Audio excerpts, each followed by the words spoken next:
I'm losing a family. Women in need are coping with the closing of an agency on the west side that has helped them for years. Good evening, everyone. The Women's Connection in Price Hill takes walk-ins and connects them with the social services. But after 17 years on Glenway Avenue, Local 12's Webb reports money's tight and the agency has nowhere to turn for help. For the last several years, Katreece Hixon has walked nearly every day to use the computers at the Women's Connection.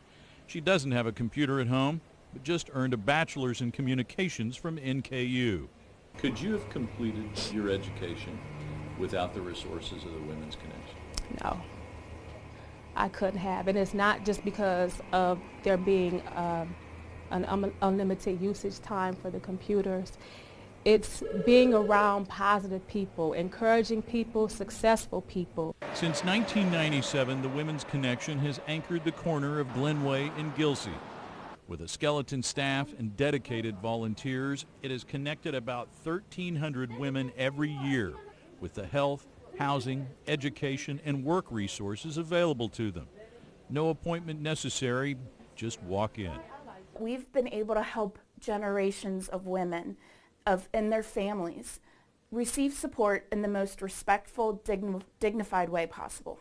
After 17 years, that will end next month. The Women's Connection operates on a $290,000 a year budget. It gets no government funding and is not a United Way agency. Dependent on fundraisers and generous donors, the Women's Connection had to deal with the all too familiar nonprofit dilemma.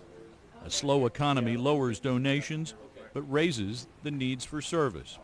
We all have really great supporters, but we're all going after the same pot of money that isn't necessarily getting bigger every year. The agency's board decided to close next month so clients could hear the word and not just show up one day and find a locked door.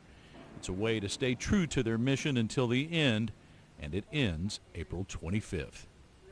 In Price Hill, Webb, Local 12 News.